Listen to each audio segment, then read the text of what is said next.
Bugün səhər saatlarında Şamaxı və Ağsu rayonlarının sərhəddində Pirqulu stansiyasından 12 kilometr cənubda 3,8 maqnitudalı zəlzələ olub. Ölkə AS xəbər verir ki, Azərbaycan Milli Elmlər Akademiyası nəzdində Respublika Seizmoloji Xidmət Mərkəzinin baş direktoru Qurban Yetirmişli Oxuaza bildirib ki, qeydə alınan yeraltı təkanlar narahatlığa yol açmır.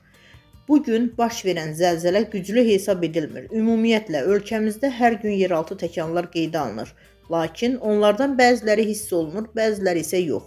Son günlər baş verən zəlzələlərdə də heç bir qorxulu hal yoxdur.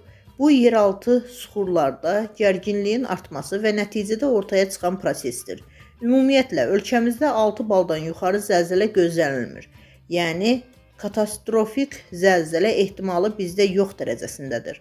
Son zamanlar baş verən zəlzələlər də daha çox seismik ərazilərdə qeydə alınır ki, burada da təhlükəli heç bir hal yoxdur. Qeyd edək ki, bir neçə gün öncə Şamaxı və Biləsuvar rayonlarında da zəlzələ baş verib.